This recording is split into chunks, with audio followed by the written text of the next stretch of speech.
At my brother's graduation party, my dad stood up with a drink in his hand. Everyone got quiet. He looked straight at me and said, "Some kids make you proud. Others just take up space." People laughed. Not the fun kind of laugh. The nervous kind. My mom looked at her plate. My brother pretended to check his phone. And me. I felt like someone punched me in the stomach. But I didn't cry. I just smiled real big and said, "That's okay. I just signed papers for my own apartment. It's 2,000 miles from here. You won't have to see me take up any more space." The room went super quiet. You could hear the clock ticking on the wall. I stood up, left my cake sitting there, and walked right out the front door. That was the day they thought they won. But really, that was the day I decided to win instead. Before I tell you what happened next, let me know where you're watching this from. Drop a comment so I know I'm not the only one who's been through something like this. And when you hear the whole story, tell me what you would have done if your own family made you feel like you didn't matter. That night, I sat in my car outside a gas station. Couldn't go back to their house. Not yet. The party was probably still going. They were probably eating cake and pretending nothing happened. I stared at the steering wheel and my hands were shaking. Not from being sad. From being angry. I'd spent my whole life trying to make them see me. Really see me. But all they saw was the kid who wasn't perfect like my brother. Back when I was little, I always got in trouble. Not for big things. Just for being messy or forgetting homework or asking too many questions. My brother never did any of that. He was quiet and followed every rule. So they loved him more. At least that's how it felt. When I finally drove back to the house, it was dark. The lights were off except the porch light. I walked inside real quiet. Dad was sitting at the kitchen table with his computer. He didn't even look at me. Just said, "You caused a scene today." His voice was cold. Like I was a stranger. Mom came in with a cup of tea and said, "Your dad's right. You embarrassed us in front of everyone." Embarrassed them. Not hurt me. Just embarrassed them. My brother sent me a text later that night. It was just a thumbs up emoji. Nothing else. Like he didn't even know what to say. Or maybe he just didn't care. That's when I realized something. For years I thought they just didn't understand me. I thought if I worked harder, got better grades or acted nicer, they would finally be proud of me. But sitting there in my old bedroom with posters still on the walls from middle school, I understood the truth. They didn't want me to change. They wanted me to stay small. They wanted me to be the kid who always needed help so they could feel big. Dad told me once when I was in high school, "Love isn't free. You have to earn it." Back then I thought that made sense. Now, I know that's not how love works. Real love doesn't come with a price tag. But in our house, everything had a cost. If I wanted them to smile at me, I had to do exactly what they said. If I wanted them to be nice, I had to be perfect. And even when I tried my hardest, it was never enough. My brother got everything easy.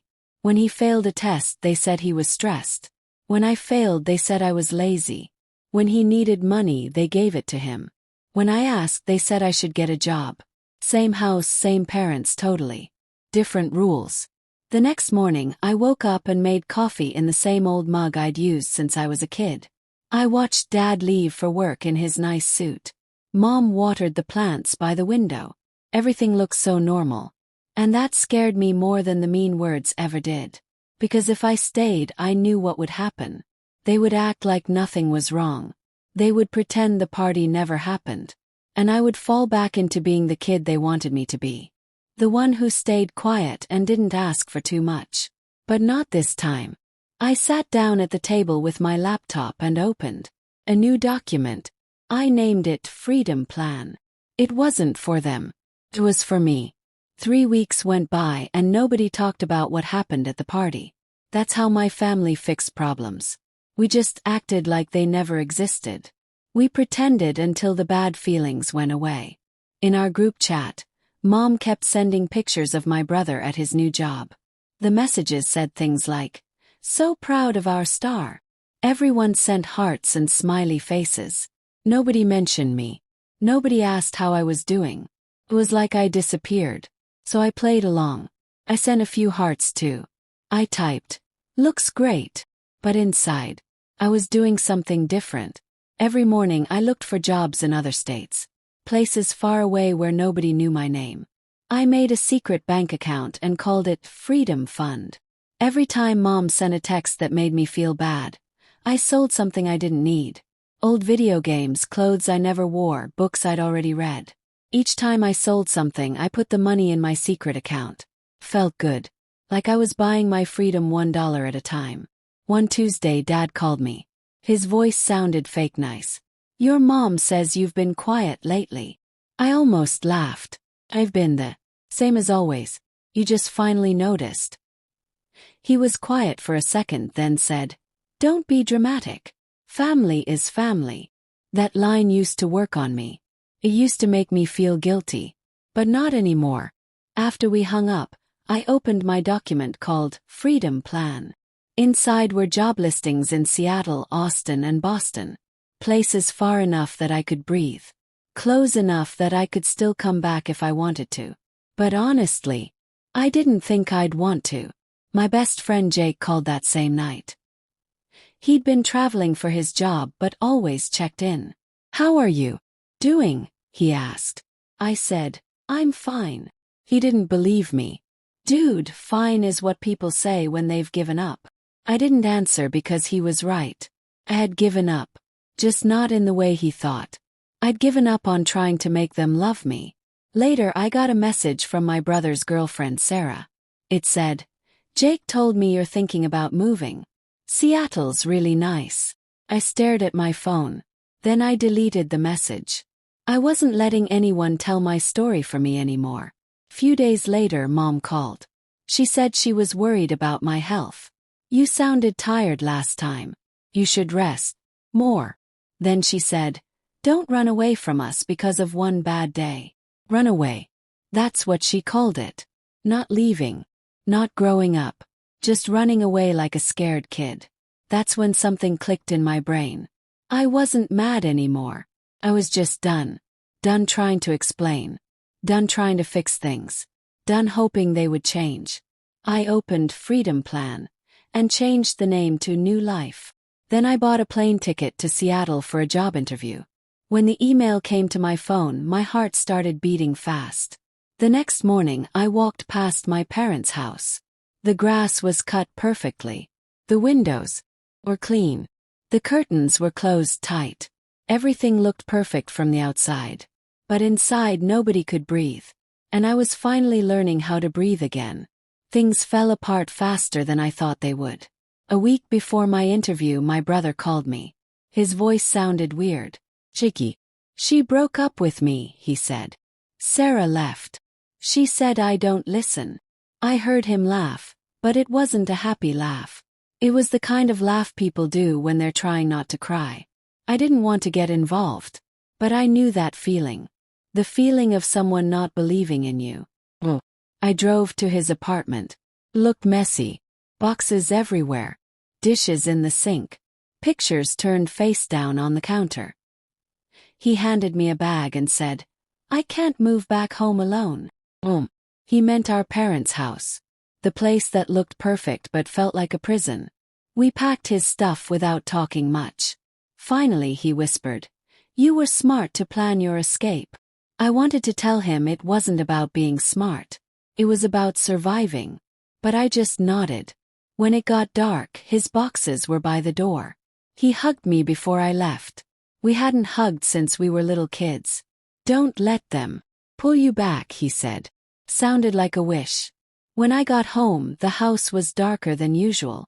Mom was sitting on the couch with her phone. The light from the screen made her face glow blue. "You helped your brother pack?" she asked. She didn't look up. Froze. "How did you know?" "He called me.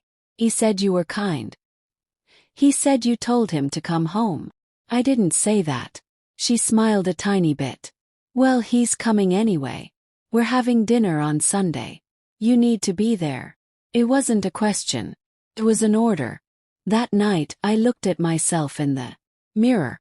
My face looked calm but empty. Like a robot. I opened my laptop and checked my New Life folder. There it was. An email from Seattle. The subject line said, "Interview confirmed." For the first time in months I felt hope. Real hope. I printed out the job details and put them in a folder I labeled Next Chapter. Then I did something I'd been scared to do. I went online to the bank account my parents made me share with them for emergencies. I took out every dollar that was mine. Every single one. Then I closed the account. It was legal. It was mine. It was done. 2 days later, Mom's voice changed. She sent a text that said, "Dinner at 6. Your brother is making spaghetti." That was weird. Mom never let anyone else cook. That's how I knew.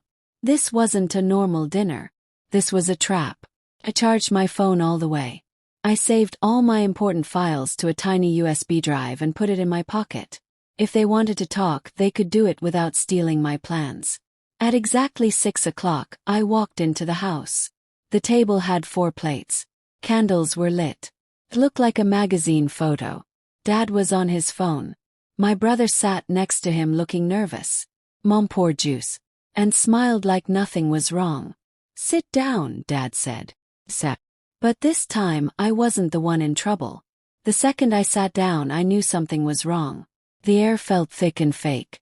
Like when a teacher says, "We need to talk." Candles were burning on the table. Everything looked nice. But it felt dangerous. Dad didn't look up from his phone when he started talking. "Your cousin told us you applied for jobs far away." His voice was soft. But his words were sharp. I didn't lie. "Yeah. I have an interview." Mom put down her glass. "We're worried you're running from something." "Honey." My brother looked at me fast. Like he was trying to warn me. Smiled. The same fake smile they always used. "Maybe I'm running toward something better." Dad finally looked at me. His eyes felt heavy. Like a door closing. "Don't make this dramatic. You always do this." "Maybe you're the one who's mean," I said quietly. The whole room went silent. My brother dropped his fork. Made a loud sound. Mom's smile broke just a little bit. "You don't mean that, sweetie." "I do," I said. My voice surprised me. "You embarrassed me at the party. You all laughed. You taught me that love has rules. You say family is forever. But what you really mean is do what we say." Dad pushed his chair back. "Low. Watch how you talk to us." I laughed. Not loud. Just enough to cut through the air. "That's all you care about, right? How things look. How things sound. You don't care if you hurt people as long as it looks nice." He stood up. "We gave you everything." "No," I said. "You gave me things. But you made me pay for them with my feelings." For the first time his face changed. Just a tiny bit. Like a crack in a wall. My brother tried to speak. "Dad, please. Stay out of this." He snapped. That was it. The same old pattern. He controlled everything. But this time it didn't work. My brother went quiet. Not because he was scared. Because he finally understood. I stood up. "This isn't a dinner. It's a trap. And I'm not playing anymore." Mom's voice shook. That was new. "You're making a big mistake." "Maybe," I said. "But it's my mistake to make." I looked at my brother. "Are you staying?" His eyes were shiny like he might cry. But he didn't say anything. I nodded and walked to the door. "Stop," Dad's voice boomed. The kind of voice that used to freeze me in place. "Don't walk away. From this family." I turned around and looked at him. "You walked away first. You just did it slowly." I left without slamming the door. Quiet exits hurt more. Outside, the air was warm and sticky. I got in my car and held the steering wheel so tight my hands hurt. My phone buzzed. Mom's text said, "Come back. Let's talk like adults." I deleted it. When I got to my apartment, the air felt still. But I could breathe. I put my bag down and opened my laptop. At the top of my email was a new message. "Job offer. Creative designer, Seattle." I just stared at it. My family would say it was too good to be real. But I opened it anyway. It said full-time job with good pay and health insurance. More money than I ever thought I'd make. The last line said, "We hope you can start next month." It was everything they said I'd never get. I printed the offer and put it in my next chapter folder next to my closed bank account paper. Each piece of paper proved I could do this without them. Then my phone buzzed again. Unknown number. I almost didn't answer. "Hello. It's me," my brother whispered. "They're so angry. Mom found your freedom plan document. She told Dad you were trying to hurt them by leaving." Closed my eyes. "How did she find it?" "She went through your laptop when you were at dinner. She said she was checking something." Course she did. They couldn't just let me have my own thoughts. They had to control everything, even my private plans. "Don't come back," my brother said. "They're waiting by the door. Please, just stay away." My throat felt tight. "Thank you." We both stayed on the phone for a minute, just breathing. Then he whispered, "I'm proud of you," and hung up. I sat there without moving. Hurt. But underneath the hurt was something else. Clarity. I could see everything clearly now. I pulled my suitcase out of the closet and opened it on the floor. I started packing. Not in a panic. Slowly. Carefully. My favorite jeans. 2 shirts that made me feel like myself. The folder with my job offer. The USB drive with my files. Everything else could stay here and rot. Before the sun came up, I left my apartment for the last time. The air was cold and made my skin tingle. The neighborhood was still sleeping. Every house was dark except one. Probably someone else awake and ready for change. At the end of the driveway, I looked back at the building. The porch light flickered. Like a dying heartbeat. I whispered to myself, "You wanted me gone. Now you get what you wanted." Taxi came right on time. The driver didn't ask questions. We drove in silence down the empty road. City lights disappeared behind us. When we got to the airport, the smell of coffee and cleaning supplies hit me. I found a seat by the window, opened my phone and saw another text. From Dad. It said, "Don't make choices you can't take back." I started to type a reply. Some mistakes are the only way to be free. But I didn't send it. I just deleted it instead. As the sun started to rise, a voice on the speaker announced my flight to Seattle. I grabbed my bag, walked to the gate, and for the first time in years I didn't look behind me. On the plane the engines got loud. Closed my eyes. My dad's words played in my head again. Some kids make you proud. Others just take up space. Smiled. A real smile this time. Then watch me take up all the space I need. The plane lifted up through the clouds. And I swear for a second it felt like I could finally breathe. Seattle didn't welcome me with fireworks. Just soft rain and the smell of trees through the taxi window. The apartment I rented was small. The paint was old and some things were broken. But it was mine. No rules on the fridge. No silent anger in the air. The first night I unpacked slowly. Every shirt I folded felt like saying, "I'm here. I'm free." A week later my new boss called me smart and reliable. Those were words no one in my family ever used for me. I started sleeping through the whole night again. The quiet didn't feel like punishment anymore. Felt like peace. Then I got a voicemail from my brother. He sounded calm. Lighter. "I got a job in Chicago," he said. Mom cried. But it wasn't because she was. It was because she lost control. "Thank you for showing me it's possible." I listened to it 2 times. Then I smiled. For the first time, our family cycle didn't end in apologies. It ended in distance. Good distance. Safe distance. Outside, the rain got quieter. I opened my window wider and took a deep breath. This wasn't running away. This was arriving. I sat by the window that night. City lights reflected off the wet streets below. My phone buzzed once. Another family dinner photo. There was an empty chair at the end of the table. My chair. I didn't open it. Stories don't need endings. I poured myself a glass of water, lifted it up a little bit and whispered, "Here's to taking up space." The quiet felt like a friend. If anyone's ever told you that you're too much, too loud, too different, or not enough. Remember this. Sometimes peace sounds like your own voice with nobody interrupting. Sometimes freedom looks like an empty chair at someone else's table. Sometimes the bravest thing you can do is choose yourself. Tell me, what would you have done? Would you have stayed and tried to fix it? Or would you have left like I did? Drop your thoughts in the comments below. And if this story made you feel something, hit that subscribe button. Because there are more stories like this coming. Stories about people who were told they didn't matter and then proved everyone wrong. The plane lifted through the clouds that morning, and I watched my old city disappear below me. Every mile that passed felt like weight lifting off my shoulders. When I landed in Seattle, everything smelled like rain and new beginnings.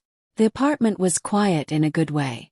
Not the scary quiet of my parents' house where you were always waiting for someone to yell. This was the kind of quiet where you could hear yourself think. Where you could breathe without permission. My first day at the new job, my boss shook my hand and said, "We're lucky to have you." Lucky. That word hit different. Nobody in my family ever said they were lucky to have me. I was always the problem. The one who took up space. But here, I was wanted. 3 months passed. I made friends who didn't know my history. Who saw me as just me. Not the disappointing kid. Not the one who wasn't as good as their sibling. Just me. I started running in the mornings. I cooked food I actually liked. I decorated my apartment with colors that made me happy. Small things. But they mattered. One evening my phone rang. It was my brother. "I did it," he said. "I moved to Chicago. I'm starting over too." I could hear the smile in his voice. We talked for an hour. Really talked. Not the fake conversation we used to have at family dinners. Real talk about real feelings. Before we hung up, he said, "They ask about you sometimes. I tell them you're doing great. It makes them uncomfortable." We both laughed. Not mean laughs.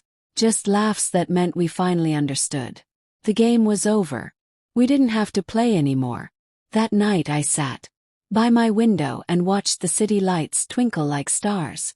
My phone stayed quiet. No texts from mom. No calls from dad. And for the first time the silence felt like victory. I thought about that day at my brother's graduation party. The day my dad said those words that cut so deep. The day everyone laughed while I died inside. But now I see it differently. That wasn't the day I lost my family. That was the day I found myself. So here's what I learned. Sometimes the people who are supposed to love you will try to make you small. They'll say it's for your own good. They'll call it love. But real love doesn't shrink you down. Real love gives you wings. And if you're watching this right now, feeling stuck in a place where nobody sees your worth, remember this. You're not too much. You're not taking up space. You deserve to exist loudly, proudly, and fully. So take up space. Take up all of it. If this story touched you, let me know in the comments. And hit subscribe so you don't miss what happens next. Because this is Flex Revenge Unfold, where every story ends with someone finally choosing themselves. Until next time, keep taking up space. You've earned it.